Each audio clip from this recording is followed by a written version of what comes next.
नमस्कार दोस्तों, टाइटल और थंबनेल देख के आप सभी को अंदाजा लग गया होगा। आज के वीडियो लेक्चर के अंदर हम लोग चर्चा करने वाले हैं आपके बीकॉम प्रोग्राम और ऑनर्स के सेमेस्टर 4 के one of the most important subject international business को लेकर के। उम्मीद करता हूं आप सभी इत्मीनान से इस वीडियो लेक्चर के दरमियान मेरे साथ आखिरी तक बने रहेंगे। और हाँ, अगर आपको ये वीडियो हेल्पफुल लगता है, कंटेंट यूजफुल लगता है, तो इस वीडियो को लाइक करके अपने तमाम दोस्तों के साथ शेयर जरूर करेंगे। तो विदाउट वेस्टिंग द टाइम चलिए शुरू करते हैं। माय डियर फ्रेंड, जैसा कि आप सभी मेरी स्क्रीन पे देख पा रहे होंगे, आज का हमारा video lecture one shot video lecture होने वाला है, जहां पर हम बेसिकली आपके इंटरनेशनल बिजनेस के एंटायर सिलेबस के वो 20% क्वेश्चंस डिस्कस करेंगे जिनके इस बार आपके फाइनल एग्जामिनेशन के अंदर रिपीट होने की प्रोबेबिलिटी, पॉसिबिलिटी और चांसेस बहुत ज्यादा रहने वाले हैं। अब ध्यान दीजिएगा, इस चीज से कोई फर्क नहीं पड़ने वाला। आप लोग दिल्ली यूनिवर्सिटी के अंदर बीकॉम प्रोग्राम के स्टूडेंट हैं या ऑनर्स के स्टूडेंट हैं,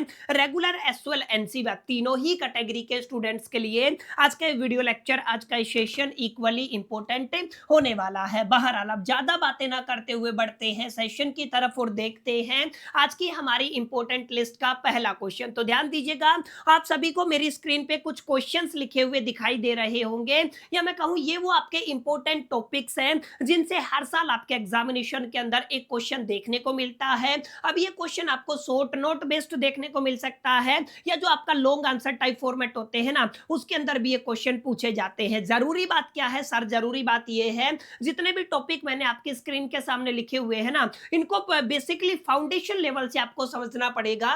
जैसे कैपिटल अकाउंट क्या होता है, यूनिलैटरल ट्रांसफर अकाउंट क्या होता है, और आपका जो बीओपी होता है, बैलेंस ऑफ पेमेंट होता है, उसके अंदर जो डिसइक्विलिब्रियम आता है उसके क्या कुछ कॉजेज हैं, आपका डब्ल्यूटीओ वर्ल्ड ट्रेड ऑर्गेनाइजेशन का क्या मीनिंग होता है, आईएमएफ का क्या मीनिंग होता है, वर्ल्ड बैंक को आपको अच्छे से पढ़ना है। इसके अलावा स्ट्रेटेजिक अलायंस के एडवांटेजेस को पढ़ना है, एफडीआई के बेसिकली ड्रॉबैक्स को आपको पढ़ना है। इसके अलावा एक कॉन्सेप्ट आता है जिसको आप लोग ग्रीन फील्ड इन्वेस्टमेंट के नाम से जानते हैं, इसको भी हमें पढ़ना पड़ेगा। कॉन्सेप्ट ऑफ मर्जर्स क्या रहता है, theory of the comparative advantages and the theory of the absolute advantages. ये कुछ ऐसे टॉपिक हैं जिनसे हर साल आपके एग्जामिनेशन के अंदर मैक्सिमम जो क्वेश्चन है वो रिपीट होते हुए दिखाई देते हैं। तो हम लोग वन बाय वन करके ना इन टॉपिक्स को काफी डिटेल में अंडरस्टैंड करने वाले हैं। तो ध्यान दीजिएगा, सबसे पहले आपसे क्या पूछा गया है सर? आपको बेसिकली कैपिटल अकाउंट पूछा गया है। इस कैपिटल अकाउंट का जो रेफरेंस है ना, वो आपका बीओपी से आता है सर, जिसको आप लोग बेसिकली बैलेंस ऑफ पेमेंट के नाम से जानते हैं। तो बैलेंस ऑफ पेमेंट को आप लोग दो पार्ट के अंदर क्लासिफाई कर देते हैं, जिनके अंदर एक पार्ट आपका क्या रहता है सर, जिसको आप लोग कैपिटल अकाउंट के नाम से जानते हैं। तो ये आपको समझना है। तो कैपिटल अकाउंट किसके रेफरेंस में होता है सर? बैलेंस ऑफ पेमेंट के रेफरेंस में होता है। अब हम बात करते हैं सर इसकी डेफिनेशन की। तो ध्यान दीजिएगा, यही बात मैंने यहाँ पे लिखी हुई है सर। अगर आप लोग कैपिटल बेसिकली अकाउंट की बात करते हैं, तो ये आपका की कंपोनेंट होता है। किस केस में सर? अगर आप लोग बैलेंस ऑफ पेमेंट की बात करते हैं, जिसको आप लोग शॉर्ट में किससे रिप्रेजेंट करते हैं सर? बीओपी के नाम से जानते हैं, ठीक है। तो बैलेंस ऑफ पेमेंट के अंदर आपका एक की कंपोनेंट क्या कहलाता है? कैपिटल अकाउंट कहलाता है। अब ध्यान दीजिएगा, ये जो आपका अकाउंट है ना, ये बेसिकली किन किन ट्रांजैक्शन को रिकॉर्ड करता है? तो ये आपका बेसिकली उन ऑल ट्रांजैक्शन को रिकॉर्ड करता है जहां पे इन्वॉल्विंग होता है ट्रांसफर ऑफ कैपिटल का in and out of the country of a country. यानी कि आपकी किसी भी कंट्री के अंदर अगर आपका ट्रांसफर ऑफ कैपिटल का बेसिकली जो भी ट्रांजैक्शन है, चाहे वो आपका इनका ट्रांजैक्शन हो, चाहे वो आपका आउट का ट्रांजैक्शन हो, वो तमाम ट्रांजैक्शन आपको कहां पर रिकॉर्ड करनी होती है? कैपिटल अकाउंट के अंदर रिकॉर्ड करनी होती है। समझ में आया? तो ये आपका बड़ा ही बेसिक कॉन्सेप्ट रहता है कि सर कैपिटल अकाउंट का मीनिंग क्या होता है, ये आपको पढ़ लेना है। अब यहाँ पे ये पूछा गया है या नहीं भी पूछा गया है, तो आपको पढ़ना है सर कैपिटल अकाउंट के केस में हमारे पास की फीचर्स क्या रहते हैं या कैरेक्टरिस्टिक्स क्या रहते हैं। तो ध्यान दीजिएगा, अगर आप लोग कैपिटल ट्रांसफर की बात करते हैं, तो माने ये आपका इंक्लूड करके चलता है डेप्ट forgiveness, transfer of the asset by the migrants हो गया, एंड जो भी आपके gift related to the capital हैं, उन सबको यहाँ पे रिकॉर्ड किया जाता है। इसके अलावा ध्यान दीजिएगा, एक्विजिशन या disposal of the non produce non financial asset की बात करते हैं। जैसे अगर आपका राइट्स हो गए, किसके राइट हो गए सर? आपके नेचुरल रिसोर्सेज के, पेटेंट्स हो गए, कॉपीराइट हो गए, ये सब यहाँ पे क्या किए जाते हैं सर? इनको रिकॉर्ड किया जाता है, ठीक है। अगर आप लोग इंपोर्टेंस की बात करते हैं, तो इंपोर्टेंस के अंदर हम लोग लिख देंगे ये आपका रिफ्लेक्ट करता है कैपिटल इनफ्लो या आउटफ्लो। जरूरी बात है सर, सर अगर आप लोग कैपिटल इनफ्लो या आउटफ्लो की बात करते हैं तो वो आपको कहाँ पे रिफ्लेक्ट होता हुआ दिखाई देगा सर, वो आपको कैपिटल अकाउंट के अंदर रिफ्लेक्ट होता हुआ दिखाई देगा और कहीं ना कहीं ये आपका इंपैक्ट करता है कंट्री की फॉरेन एक्सचेंज के ऊपर। क्लियर है, ये छोटा सा पॉइंट आपको याद रखना है। जो भी आपकी कंट्री के पास फॉरेन एक्सचेंज रिजर्व होता है ना, उसको बेसिकली ये क्या करता है, इंपैक्ट करता है। And important for understanding A countries external economic stability, अगर आप लोग किसी भी कंट्री की एक्सटर्नल इकोनॉमिक स्टेबिलिटी को समझना चाहते हैं तो वहां पे आप लोगों को कौन मदद करता है सर, कैपिटल अकाउंट मदद करता है। तो कैपिटल अकाउंट कुल मिलाकर के आपका एक की कंपोनेंट होता है बैलेंस ऑफ द पेमेंट के केस में, जहां पे आप लोग रिकॉर्ड करते हैं कि किन किन ट्रांजैक्शन को रिकॉर्ड करते हैं जहां पे भी आपको ट्रांसफर ऑफ कैपिटल का इन्वॉल्वमेंट देखने को मिलेगा। ठीक है, तो जब भी आपको कैपिटल अकाउंट से सवाल आए तो आपको इस तरीके के क्वेश्चन को एक तरीके से अच्छे से लिख के आना है। अब ध्यान दीजिएगा, अगर आप लोग बीओपी की बात करते हैं तो बीओपी को मैंने बताया, बीओपी का एक कंपोनेंट क्या है सर, आपका कैपिटल अकाउंट है। अब अगर आप लोग ध्यान से देखेंगे ना तो नोट कीजिएगा एक सेपरेट क्वेश्चन भी है और वैसे भी आपके एग्जामिनेशन के लिहाज से भी इंपॉर्टेंट हो जाता है। बीओपी को मैंने बताया दो पार्ट के अंदर आप लोग डिवाइड कर देते हैं, एक आपका बेसिकली कैपिटल अकाउंट आ जाता है, दूसरा आप जो आपका पार्ट होता है वो करंट अकाउंट आ जाता है। अभी अभी हमने पढ़ा कैपिटल अकाउंट के अंदर सर आप उन तमाम ट्रांजैक्शन को रिकॉर्ड करते हैं जहां पर बेसिकली आपको कैपिटल ट्रांसफर देखने को मिलता है या एसेट्स का मूवमेंट देखने को मिलता है। लेकिन अगर आप लोग करंट अकाउंट की बात करते हैं तो करंट अकाउंट के अंदर आप लोग उन ट्रांजैक्शन को रिकॉर्ड करते हैं जिनका संबंध गुड्स या सर्विसेज के ट्रेड से होता है, इनकम से होता है या ट्रांसफर से होता है। समझ में आया, यानी कि आप लोग कहेंगे record transaction related to the trade in goods and the services, income and the transfer. तो ये क्या होगा सर, आपका करंट अकाउंट होगा।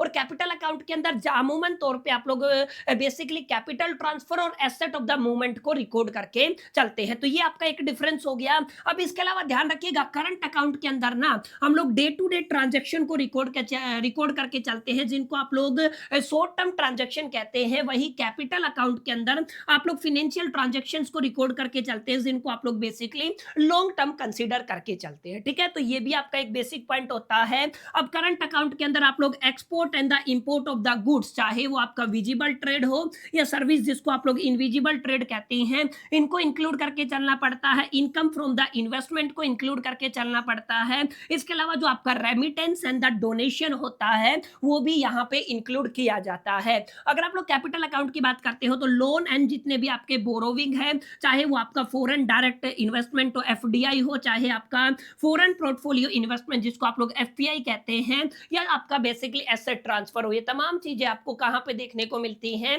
कैपिटल अकाउंट के अंदर देखने को मिलती हैं। तो प्लीज इनको आपको पढ़ लेना है। ध्यान दीजिएगा कैपिटल अकाउंट का नेशनल इनकम के ऊपर कोई डायरेक्ट इंपैक्ट नहीं होता है, लेकिन अगर आप लोग करंट अकाउंट की बात करते हैं तो करंट अकाउंट का नेशनल इनकम के ऊपर एक डायरेक्ट इंपैक्ट, एक डायरेक्ट प्रभाव देखने को मिलता है। अब ध्यान दीजिएगा यहाँ पे करंट अकाउंट के अंदर या तो बेसिकली आपका ट्रेड का सरप्लस दिखेगा या डेफिसिट दिखेगा। ठीक है, यानी कि ये आपका इंडिकेट करता है ट्रेड के सरप्लस को या तो डेफिसिट को। लेकिन यहाँ पे अगर आप लोग देखेंगे ना करंट अकाउंट की सॉरी कैपिटल अकाउंट के अंदर हम लोग इनफ्लो और आउटफ्लो ऑफ द कैपिटल को इंडिकेट करके चलते हैं। ठीक है, तो ये कुछ बुनियादी बातें हैं, कुछ बेसिक बातें हैं, कुछ फंडामेंटल बातें हैं जो आपको पता होनी चाहिए बीओपी के केस में, बैलेंस ऑफ द पेमेंट के केस में। कि बैलेंस ऑफ द पेमेंट के केस में जो आपका कैपिटल अकाउंट होता है और करंट अकाउंट होता है, दोनों का अपना मीनिंग क्या है, दोनों के अंदर मल्टीपल पॉइंट्स मैंने आपको थोड़े थोड़े समझा दिए हैं ताकि आपको एक क्लैरिटी हो सके। अगर आपका किसी भी तरीके का क्वेश्चन अगर ट्विस्ट करके भी पूछा जाए ना तो डेफिनेटली आप उसको इजीली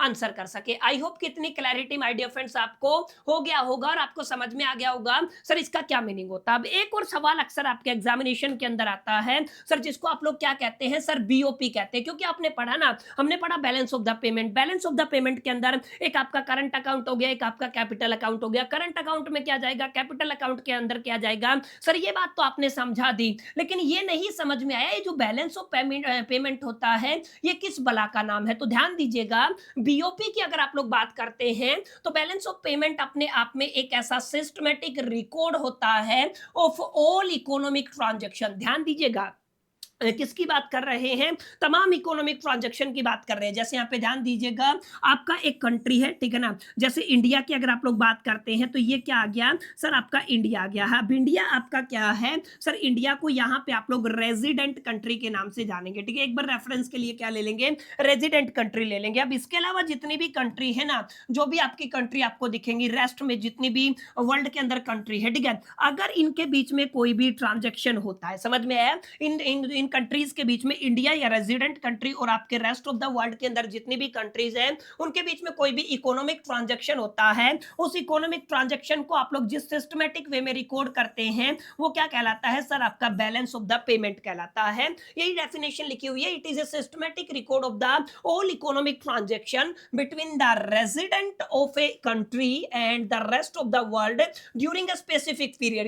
यूजुअली ये आपका एक साल का पीरियड होता है। अब यहाँ पे क्या क्या इंक्लूड किया जाता है? सर आप लोग एक्सपोर्ट को लेके चलते हैं, इंपोर्ट को लेके चलते हैं, फॉरेन इन्वेस्टमेंट को लेके चलते हैं, remittance and the financial inflows को लेके चलते हैं। ये तमाम चीजें हैं जो जहां पे कहां पे आपके बैलेंस ऑफ द पेमेंट के अंदर रिकॉर्ड की जाती है। अब ध्यान दीजिएगा, मैंने पहले ही आपको बता दिया, बैलेंस ऑफ द पेमेंट के अंदर करंट अकाउंट होता है, कैपिटल अकाउंट होता है। करंट अकाउंट के अंदर आप लोग trade in the goods and services, income and the unilateral transfer को रिकॉर्ड करके चलते हैं। वहीं कैपिटल अकाउंट के अंदर कैपिटल ट्रांसफर हो गया, एक्विजिशन या disposal of the non produce हो गया और नॉन फाइनेंशियल एसेट हो गए। ये सब कहां पे चले जाते हैं? सर आपके कैपिटल अकाउंट के अंदर चले जाते हैं। तो तीन चार क्वेश्चन मैंने एक साथ करा दिए। सर बैलेंस ऑफ पेमेंट क्या होता है, कैपिटल अकाउंट क्या होता है, करंट अकाउंट क्या होता है, इनको आपको अच्छे से पढ़ लेना है। अब ध्यान दीजिएगा, एक और जो क्वेश्चन यहां से पूछा जाएगा, बैलेंस ऑफ द पेमेंट का नेशन के ऊपर क्या सिग्निफिकेंस होता है, नेशन के रेफरेंस में क्या सिग्निफिकेंस देखने को मिलता है? तो ध्यान दीजिएगा, जो आपका बैलेंस ऑफ द पेमेंट है ना, वो आपका इंडिकेट करता है इकोनॉमिक परफॉर्मेंस को। समझ में आया? यानी कि अगर आपका सरप्लस है तो आपकी बेटर इकोनॉमिक परफॉर्मेंस है, अगर आपको डेफिसिट देखने को मिलता है बीओपी के अंदर तो आपकी वीकर परफॉर्मेंस रहती है, इकोनॉमिक परफॉर्मेंस। तो कुल मिलाकर के आप लोग क्या कहेंगे? बीओपी बेसिकली इंडिकेट करता है इकोनॉमिक परफॉर्मेंस को। अच्छा, बीओपी का जो डेटा है ना, आपके पॉलिसी फॉर्मुलेशन के अंदर इस्तेमाल किया जाता है। जब भी कोई भी कंट्री बेसिकली ट्रेड से रिलेटेड, फिस्कल से रिलेटेड, मॉनेटरी पॉलिसी से रिलेटेड कोई भी इंबैलेंस देखता है और उसके लिए जो भी उसको पॉलिसी फॉर्मेशन करना होता है, वो पॉलिसी फॉर्मेशन के अंदर बेसिकली बीओपी के डेटा को भी ध्यान में रख के बातों को इंक्लूड किया जाता है। इसके अलावा एक पॉइंट आप लोग लिखेंगे, एक्सचेंज रेट मैनेजमेंट। ध्यान दीजिएगा, बीओपी ट्रेंड जो आपका ट्रेंड्स है वो हेल्प करता है किसको मैनेज करने में? द फॉरेन एक्सचेंज रेट को मैनेज करने में। ठीक है, तो आप लोग अगर आप लोग फॉरेन एक्सचेंज रेट को मैनेज करना चाहते हैं एंड करेंसी की स्टेबिलिटी को मेंटेन करना चाहते हैं तो वहां पे काफी हद तक हमारा बैलेंस ऑफ द पेमेंट मदद करता है। यहां पे देखिएगा, फॉरेन जो आपके इन्वेस्टमेंट डिसीजन होते हैं, जैसे एक हेल्थी बीओपी, जो आपका हेल्थी बीओपी होता है ना, किसी भी कंट्री का बैलेंस ऑफ पेमेंट अगर सरप्लस के अंदर है, हेल्थी है, तो वहां पे बेसिकली वो अपने फॉरेन इन्वेस्टर को अट्रैक्ट करता है। ठीक है, ये आपको थोड़ा सा ध्यान में रखना है। अगर वहां पे डेफिसिट देखने को मिलता है, कमी देखने को मिलता है, तो अमूमन इन्वेस्टर ऐसी कंट्री के अंदर इन्वेस्टमेंट करने से डरते हैं, उनको अवॉइड करते हैं। इसके अलावा एक पॉइंट आपको लिख देना है, अंडरस्टैंडिंग ट्रेड कॉम्पिटिटिवनेस। ध्यान दीजिएगा, अगर आपको ट्रेड के अंदर कॉम्पिटिटिवनेस को अंडरस्टैंड करना है तो बहुत ऑब्वियस बात है, बीओपी आपकी हेल्प करता है। इसके अलावा क्रेडिट रेटिंग्स के अंदर सपोर्ट भी आपको बीओपी करता है। तो ये आपके तीन चार इंडिविजुअल क्वेश्चन बनते हैं। बाकी टॉपिक एक ही है, बीओपी क्या होता है, इसका नेशन के रेफरेंस में सिग्निफिकेंस क्या है, और सबसे जरूरी बात, सर आपका करंट अकाउंट और कैपिटल अकाउंट क्या होता है। इसको माय डियर फ्रेंड्स आपको पढ़ के जाना है, अपने दिलो दिमाग और जहन के अंदर बैठा करके जाना है, ताकि इससे रिलेटेड कोई भी क्वेश्चन आपको एग्जाम के अंदर दिखे ना तो आप इसको इजीली आंसर कर सके। उम्मीद करता हूं इतनी बातें आपको क्लियर रही होगी। अब हम वापिस आते हैं, मैंने एक टॉपिक उठाया और उससे रिलेटेड सारी मालूमात आपको बेसिकली अंडरस्टैंड करने की कोशिश की है। ठीक है, अब थोड़ा सा आगे बढ़ते हैं। सर एक आपका होता है यूनिलैटरल ट्रांसफर अकाउंट। यूनिलैटरल का मतलब होता है एक साइड का, एक तरफा। जैसे अगर आप लोग बेसिकली एक अकाउंट है, उसके अंदर क्रेडिट भी होता है, डेबिट भी होता है। ठीक है, लेकिन अगर आप लोग यूनिलैटरल की बात करेंगे तो यहां पे इंडिकेट ये करता है कि हमें केवल और केवल एक तरफा ट्रांजैक्शन को रिकॉर्ड करना। सर एक तरफा ट्रांजैक्शन को रिकॉर्ड करना है, अभी समझिएगा इसका मीनिंग क्या होता है। ध्यान दीजिएगा, ये आपका जो आपका यूनिलैटरल ट्रांसफर अकाउंट होता है, it is a part of the current account. ये आपको याद रखना है। सर ये किसका हिस्सा होता है? करंट अकाउंट का हिस्सा होता है। किसके अंदर? Sir balance of of the payment के अंदर, ठीक है। तो बैलेंस ऑफ द पेमेंट के अंदर करंट अकाउंट का एक हिस्सा है जिसको आप लोग यूनिलैटरल ट्रांसफर अकाउंट के नाम से जानते हैं, और ये बेसिकली वन वे जो ट्रांसफर होता है ना उसको रिकॉर्ड करता है। One way of the money हो गया या गुड्स हो गया विदाउट एनी रिटर्न और ए एक्सचेंज, ये आपको याद रखना है। समझ में आया? तो यूनिलैटरल हो गया ना एक तरफा। इसका मतलब क्या हुआ है? इसका मतलब हुआ है sir balance of the payment के अंदर करंट अकाउंट होता है, करंट अकाउंट का एक पार्ट होता है यूनिलैटरल ट्रांसफर अकाउंट, जहां पर बुनियादी तौर पे हम लोग वन वे जो ट्रांसफर है मनी या गुड्स का विदाउट एनी रिटर्न और एक्सचेंज को क्या करते हैं? रिकॉर्ड करते हैं। सर ये क्या कहलाता है? सर ये आपका यूनिलैटरल ट्रांसफर अकाउंट कहलाता है, या इसको वन साइड ट्रांसफर के नाम से भी जानते हैं। अब ध्यान दीजिएगा कुछ कुछ की एग्जाम्पल आपको याद होने चाहिए, जैसे आपका गिफ्ट एंड डोनेशन हो गया है, किसी भी फॉरेन कंट्री ने दिया है, गिफ्ट दिया है या डोनेशन दिया है, अब वो उसके बदले में रिटर्न तो एक्सपेक्ट नहीं करेगा, तो इसको आप लोग यूनिलैटरल ट्रांसफर अकाउंट के अंदर रिकॉर्ड करने वाले हैं। इसके अलावा जो आपका रेमिटेंस हो गया है, जो भी सेंड किया जाता है बाय रेजिडेंट वर्किंग अब्रोड, तो वो भी कहां पे जाएगा? सर वो बेसिकली यूनिलैटरल ट्रांसफर अकाउंट के अंदर रिकॉर्ड होता है। इसके अलावा आपके एड्स एंड ग्रांट हो गए हैं जो रिसीव होते हैं फ्रॉम द फॉरेन गवर्नमेंट और ए इंटरनेशनल ऑर्गेनाइजेशन, तो उस पर्टिकुलर केस में भी आपको यहां पे बेसिकली क्या देखने को मिलता है? किसकी हेल्प लेनी पड़ती है? यूनिलैटरल ट्रांसफर अकाउंट की हेल्प लेनी पड़ती है। तो बुनियादी बुनियादी बातें हैं जिनको आपको पढ़ना है और एग्जाम के अंदर लिख के आना है। कुछ की कैरेक्टरिस्टिक की अगर आप लोग बात करेंगे तो ध्यान दीजिएगा, these are non reciprocal transactions होती हैं, यानी कि कंट्री रिसीव करती है या गिव करती है something without expecting a return, ये मैं आपको बता चुका हूं। एंड यहां पे कोई भी कोरस्पोंडिंग फ्लो ऑफ गुड्स और सर्विसेज नहीं देखने को मिलता है, ठीक है। अब यहाँ पे देखिएगा why it is important, exactly ये इंपॉर्टेंट क्यों होता है? तो ध्यान दीजिएगा, ये आपका प्ले करता है एक major role in the foreign exchange earning for developing country. Developing countries के अंदर जो आपका फॉरेन एक्सचेंज अर्निंग होता है ना, वहां पे काफी हद तक एक क्रूशियल रोल प्ले करता है, एंड ये रिड्यूस करता है बैलेंस ऑफ द पेमेंट जो आपका डेफिसिट है बाय इंक्रीजिंग द इनफ्लो, ठीक है ना। अगर आपका बेसिकली यूनिलैटरल ट्रांसफर अकाउंट में बेसिकली ट्रांजेक्शन होगा तो आपका डेफिसिट जो बीओपी के अंदर है ना उसको कहीं ना कहीं ये बैलेंस करने का काम करता है, और ये शो करता है कंट्रीज की इकोनॉमिक डिपेंडेंसी और एक contribution in the terms of the humanitarian और आपका फैमिली सपोर्ट। तो कुल मिलाकर के ये बेसिक पॉइंट हैं जिनको आपको पढ़ना है, जो एग्जामिनेशन के अंदर रिपीट हो सकते हैं और जिनके इस बार आपके एग्जामिनेशन के अंदर सवाल देखने को मिलेंगे ही मिलेंगे। क्लियर है?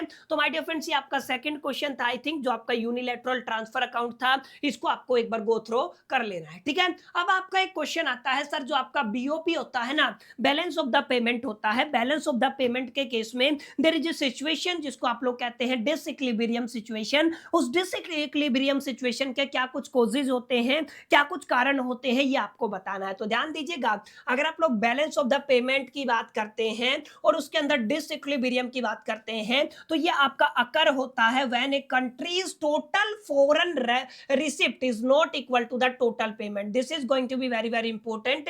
आपका इम्बैलेंस या डिसइक्विलिब्रियम का मतलब क्या है? किसी भी कंट्री के अंदर जो उस कंट्री का फॉरेन रिसिप्ट है, अगर वह टोटल पेमेंट के इक्वल नहीं होता है तो this is not a balance condition, इसको आप लोग डिसइक्विलिब्रियम बोलते हैं, इक्विलिब्रियम कंडीशन नहीं होता है। This imbalance can be either A deficit और ए सरप्लस। ध्यान दीजिएगा, ये जो आपका इंबैलेंस है क्या हो सकता है? डेफिसिट हो सकता है और सरप्लस हो सकता है, ठीक है। तो ये आपको पहले समझना है सर, आपका डिसइक्विलिब्रियम का क्या मीनिंग होता है, क्या डेफिनेशन होता है। अब इसके अलावा ध्यान रखना है, अगर आप लोग main causes of the disequilibrium की बात करते हैं तो देयर आर द भतेरे causes, there are the multiple cause, जिनको हमें यहाँ पे पढ़ के चलना है। जहां पर हमारा पहला कॉज क्या रहेगा? ट्रेड इंबैलेंस अगर आपका हो जाता है, ट्रेड इंबैलेंस के अंदर ध्यान दीजिएगा आपका एक्सेसिव इंपोर्ट होता है ओवर द एक्सपोर्ट, तो यहाँ पे आपका बेसिकली डिसइक्विलिब्रियम का सिचुएशन बन जाता है। या एक बेसिकली कॉज हो सकता है बाय ए लो कॉम्पिटिटिवनेस और ए हैवी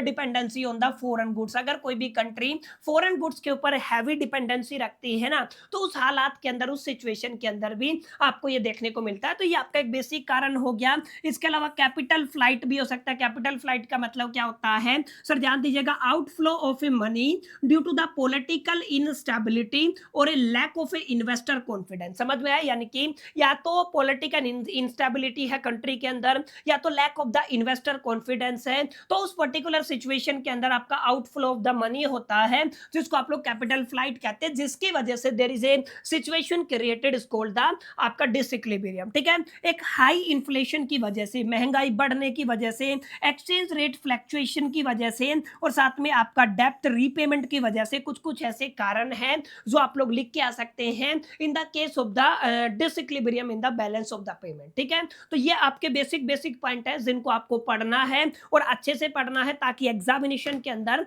आप लोग एक बेहतर आंसर को प्रेजेंट कर सके। अब ध्यान दीजिएगा, बहुत ज्यादा डिटेल में जाकर के हम लोग इस सेशन के अंदर आंसर को नहीं बेसिकली डिस्कस कर सकते हैं। उसके दो कारण, एक तो बड़ा कारण, सबसे बड़ा कारण और प्राइमरी कारण है, वो प्राइमरी कोज क्या है, सेशन बहुत लंबा हो जाएगा। ये सेशन हम लोग बेसिकली एग्जामिनेशन के पॉइंट ऑफ व्यू से शूट कर रहे हैं। कल आपका एग्जामिनेशन रहेगा, तो केवल एक दिन बचा हुआ है, तो केवल वही जानकारी मैं आपको प्रोवाइड कर रहा हूं जिसको आपको बेसिकली रिटेन करना है और एग्जामिनेशन के अंदर लिख के आना है। दूसरा बड़ा कारण ये है कि बहुत डिटेल में जाकर के बहुत एनर्जी की जरूरत है, जो कहीं ना कहीं मैं बेसिकली जिसका डेफिशिएंसी फील कर रहा हूं, 2 दिन से मेरी तबियत थोड़ी सी डाउन है, तो कहीं पे कोई पॉइंट अगर पॉसिबल रहा स्किप हो जाता है, तो उस चीज को आपको अवॉइड करना है और इस वीडियो को पूरा पूरा सपोर्ट करना है, लाइक करना है, दोस्तों के साथ शेयर करना है, कमेंट जरूर कीजिएगा, और सबसे जरूरी बात, इस वीडियो को हाइप जरूर कीजिएगा। ठीक है, चलिए छोटा सा रिक्वेस्ट है आप सभी से, अगर आपको सही लगे तो आप डेफिनेटली इसमें अपना कंट्रीब्यूशन कर सकते हैं। चलिए आगे बढ़ते हैं। कॉजेज ऑफ द डिसइक्विलिब्रियम हो गया है। एक सवाल WTO से आएगा, वर्ल्ड ट्रेड ऑर्गेनाइजेशन से आएगा। तो यहाँ पे ध्यान रखना है सर, वर्ल्ड ट्रेड ऑर्गेनाइजेशन की अगर आप लोग बात करते हैं तो आप सभी जानते हैं WTO है अपने आप में एक इंटरनेशनल बॉडी होता है जो बेसिकली डील करता है with the rule of the trade between the nation. समझ में आया? अलग अलग नेशंस के बीच में ट्रेड के क्या क्या नीति नियम सिद्धांत रहेंगे, क्या रूल्स एंड रेगुलेशन रहेंगे, इनको बेसिकली इनसे डील करने का काम WTO का होता है। इसको स्टैब्लिश किया गया था 1 जनवरी 1995 को 1995 के अंदर, और इसने रिप्लेस किया था गेट को। गेट का फुल फॉर्म याद रखिएगा, journal agreement on the tariff and trade होता था। इसको रिप्लेस करके सर 1 जनवरी 1995 को आपका WTO आ गया था, जिसको आप लोग वर्ल्ड ट्रेड ऑर्गेनाइजेशन कहते हैं, जो नेशन के बीच में ट्रेड को लेकर के क्या कुछ रूल्स रहेंगे, क्या कुछ पॉलिसीज रहेंगी, वहां पे अपना योगदान देता है। ठीक है, अब एक सवाल यह है कि सर आपके WTO के मेन ऑब्जेक्टिव्स क्या होते हैं, इस पर थोड़ा प्रकाश डालिए। तो ध्यान दीजिएगा, ये आपका फ्री ट्रेड को प्रमोट करने में आपकी मदद करता है WTO। ठीक है ना, यहाँ पे जैसे कि आपने टैरिफ को रिड्यूस कर दिया, या जो ट्रेड बैरियर है वहां पर रिड्यूस कर दिया, तो ये कुछ ऐसे बुनियादी स्टेप है जो आपके बेसिकली आपका जो टैरिफ है ना, उसको बेसिकली ट्रेड है उसको आप लोग कह सकते हो प्रमोट करता है, फ्री ट्रेड को। ठीक है ना, अब इसके अलावा ये आपका एंश्योर करता है फेयर कंपटीशन को, ये सेटल करता है ट्रेड डिस्प्यूट को। अगर ट्रेड के दरमियान कोई भी डिस्प्यूट हो जाता है तो उसका सेटलमेंट का काम कौन करता है, WTO करता है। ये आपका सपोर्ट करता है डेवलप करने के लिए नेशन को। लास्ट में फाइनल में आप लोग क्या लिखेंगे, क्रिएट ए फोरमा फॉर द ट्रेड नेगोशिएशन। ठीक है, ट्रेड नेगोशिएशन के लिए आपका ये फोरम बनाता है। ठीक है, तो ये कुछ बुनियादी मेन ऑब्जेक्टिव है जो WTO के अंडर आते हैं, ये आपको पढ़ लेने हैं। की फंक्शन की बात करते हो तो WTO बेसिकली एडमिनिस्टर करता है ट्रेड एग्रीमेंट को, मॉनिटर करता है नेशनल ट्रेड पॉलिसीज को, प्रोवाइड करता है technical assistance and the training को। इसके अलावा ये आपका कोऑपरेट करता है विद अदर ग्लोबल इंस्टीट्यूशन, जैसे आपका IMF हो गया और वर्ल्ड बैंक हो गया। ध्यान दीजिएगा, IMF और वर्ल्ड बैंक दोनों ही इंपॉर्टेंट टॉपिक हैं, प्लीज इनको कर लीजिएगा। वैसे अभी मैं आपको करवाऊंगा भी, आपको एक क्लैरिटी होना चाहिए। IMF से रिलेटेड भी क्वेश्चन पूछा जाता है और आपका वर्ल्ड बैंक से रिलेटेड भी क्वेश्चन पूछा जाता है। क्लियर? तो ये इतना आई होप कि क्लियर रहा होगा। अब इसके अलावा IMF जिसका फुल फॉर्म होता है इंटरनेशनल मॉनेटरी फंड, तो अभी इसको डिस्कस कर लेते हैं, उसके बाद हम लोग साथ साथ आपके वर्ल्ड बैंक को भी डिस्कस कर लेंगे। ठीक है, तो तब तक 50 सेकेंड मेरे को थोड़ा सा रेस्ट चाहिए, उसके बाद हम लोग कंटिन्यू करते हैं।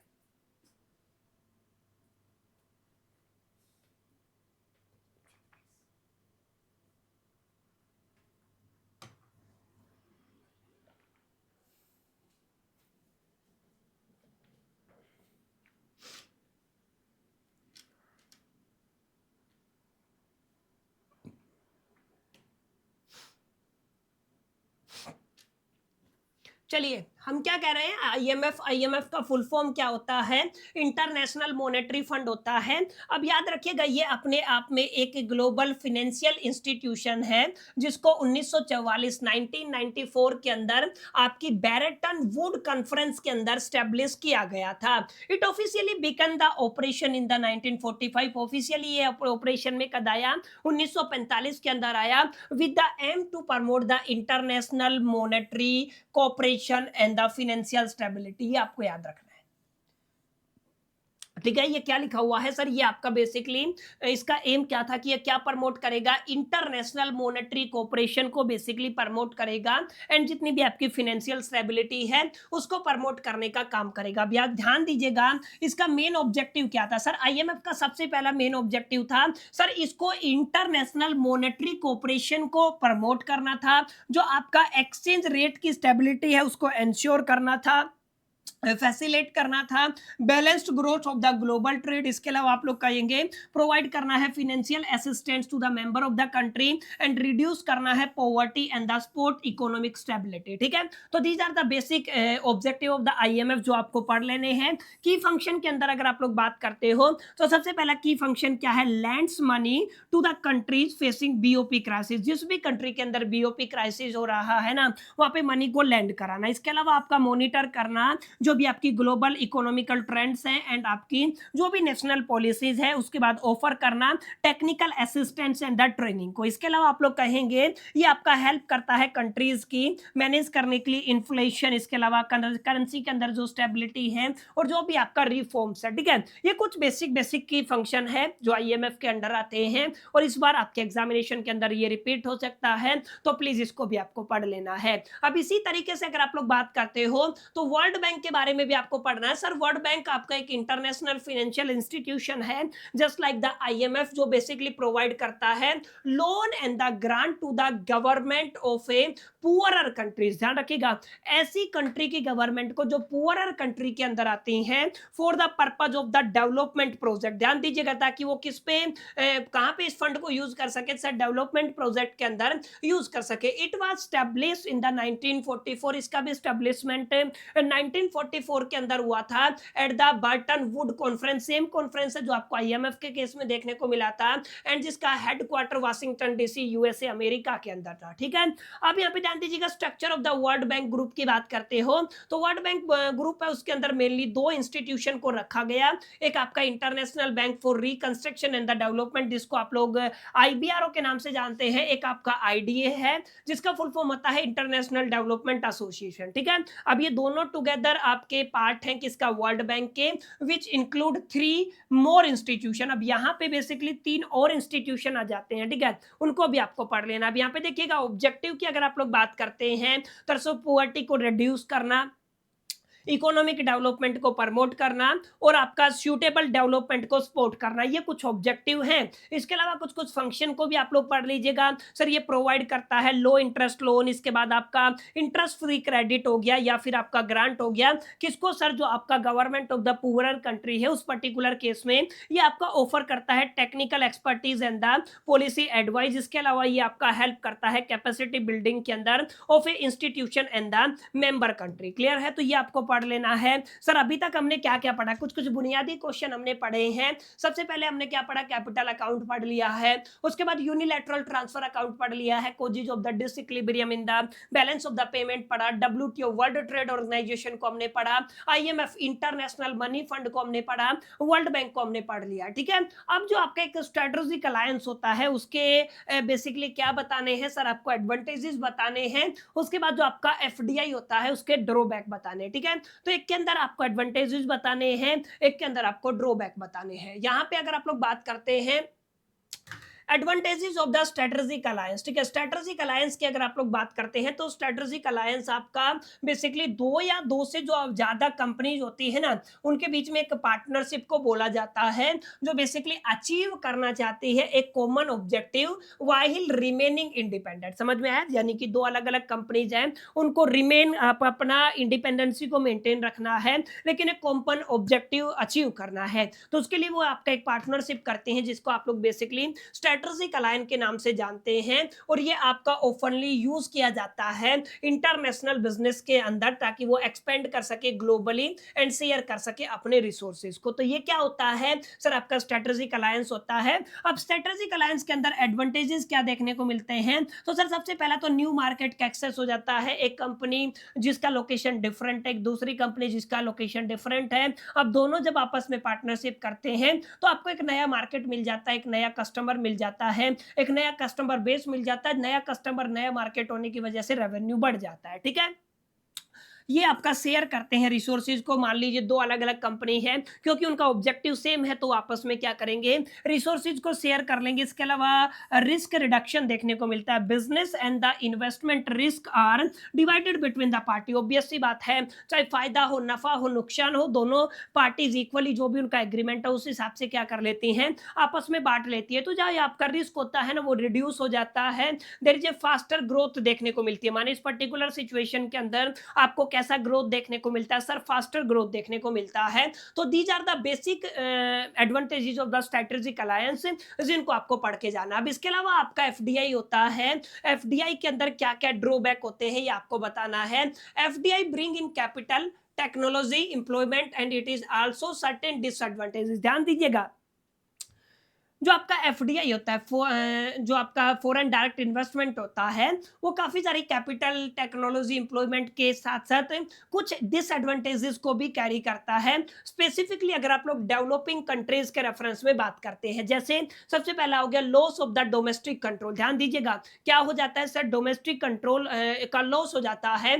फॉरेन कंपनी में डोमिनेंट की sector, reduce national control over the economy. बहुत बेसिक पॉइंट है। इसके अलावा जो आपका प्रॉफिट है उसका रिपार्टीशन हो जाता है। माने जिस कंट्री का वो कंपनी है वहीं पे आपका प्रॉफिट चला जाता है, बजाय इसके कि जहां पे वो ऑपरेट हो रहा है। ठीक है, अब इसके बाद there is exploitation of the resources हो जाता है। लोकल इंडस्ट्रीज को थ्रेट देखने को मिलता है, और यहाँ पे जो आपका कल्चरल इन्वेजन देखने को मिलता है। तो ये कुछ कुछ बेसिक ड्रॉबैक है सर। सबसे पहला क्या है, loss of the domestic control रहेगा, प्रॉफिट रिपार्टीशन रहेगा, एक्सप्लॉयटेशन ऑफ द रिसोर्सेज रहेगा, और threat to the local industries रहेगा, और उसके अलावा आपका कल्चरल इन्वेशन रहेगा। तो ये कुछ बेसिक पॉइंट है जो आपको पढ़ के जाने। ठीक है, तो ये क्वेश्चन भी रिपीट हो सकता है। इसके अलावा सर आपका ग्रीन फील्ड इन्वेस्टमेंट होता है। ठीक है, इसके अलावा एक आपका मर्जर रहेगा। तो हम सबसे पहले करेंगे सर आपका ग्रीन फील्ड इन्वेस्टमेंट का मतलब क्या होता है। ध्यान दीजिएगा, एफडीआई जो होता है, एफडीआई माने फॉरेन डायरेक्ट इन्वेस्टमेंट जो होता है, उसी का एक टाइप है जिसको आप लोग ग्रीन फील्ड इन्वेस्टमेंट के नाम से जानते हैं। Where foreign company start a new business, जहां पर आपकी फॉरेन कंपनी एक नया बिजनेस स्टार्ट करती है सर, किसके लिए, operation from scratch in an host country. समझ में है, यानी कि एक नया बिजनेस स्टार्ट करेगी, किसके केस में, operation from the scratch in the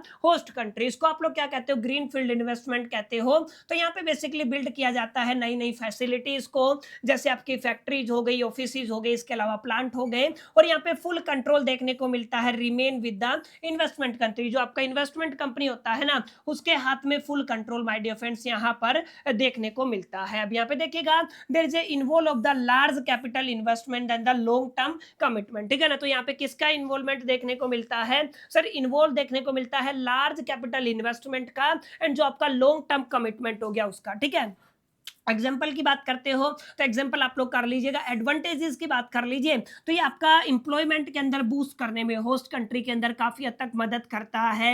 ये ब्रिंग करता है एडवांस टेक्नोलॉजी को एंड मॉडर्न इंफ्रास्ट्रक्चर को। इसके बाद एनकरेज करता है इकोनॉमिक डेवलपमेंट को। वहीं इसमें कुछ कुछ डिसएडवांटेजेस भी देखने को मिलते हैं कि यहाँ पे आपका initial cost and risk high होता है। इसके अंदर बेसिकली प्रॉफिटेबल बनने में टाइम लग सकता है, और ये लीड करता है competition for the local firm को। ठीक है, तो ये वाला क्वेश्चन भी अगेन इंपॉर्टेंट रहेगा। पूरा का पूरा नोट सब कुछ मैंने यहाँ पे प्रोवाइड किया है, इसको आप लोगों को थोड़ा सा अच्छे से अंडरस्टैंड कर लेना। अच्छा, नोट्स के लिए फिर से आप लोग कमेंट करेंगे तो मैं एक बार फिर से रिपीट कर देता हूं। वीडियो को लाइक करना है, शेयर करना है, वीडियो के नीचे पीडीएफ के लिए कमेंट करना है और साथ-साथ वीडियो को हाइप कर देना। देखो इतना एफर्ट आपको भी करना पड़ेगा। ये जो आपका बेसिकली एक सेशन लेके आता हूँ, उसमें काफ़ी सारे एफर्ट देखने को मिलते हैं, ठीक है? तो आपको ये बेसिकली एक छोटा-सा काम कर देना है, आपको नोट्स मैं एज़ सून एज़ पॉसिबल आपको प्रोवाइड कर दूँगा, ठीक है? एक कॉन्सेप्ट ऑफ मर्जर होता है, इसके बाद कंपैरेटिव एडवांटेजेस और एब्सोल्यूट एडवांटेजेस को माय डियर फ्रेंड्स हम लोग बेसिकली पार्ट 2 के अंदर डिस्कस करेंगे, क्योंकि यहाँ पर अब मेरे से ज़्यादा बोला नहीं जा रहा है, तो पार्ट 2 के अंदर हम लोग डिस्कस करेंगे जितने भी आपके क्वेश्चन बच गए हैं। उम्मीद करता हूँ ये वाला पार्ट आपको पसंद आया होगा, सेशन आपको पसंद आया होगा। वीडियो अच्छा लगा तो इस वीडियो को लाइक ज़रूर कर दीजिएगा, दोस्तों के साथ शेयर करना मत भूलिएगा। पहली दफ़े चैनल पे आए हैं तो सब्सक्राइब करके बेल आइकन को ज़रूर प्रेस कर दीजिएगा। इस वीडियो के अंदर इतना ही, मिलते हैं नेक्स्ट वीडियो के अंदर। जब तक के लिए मैं तो सोल दी बाय, कीप लर्निंग।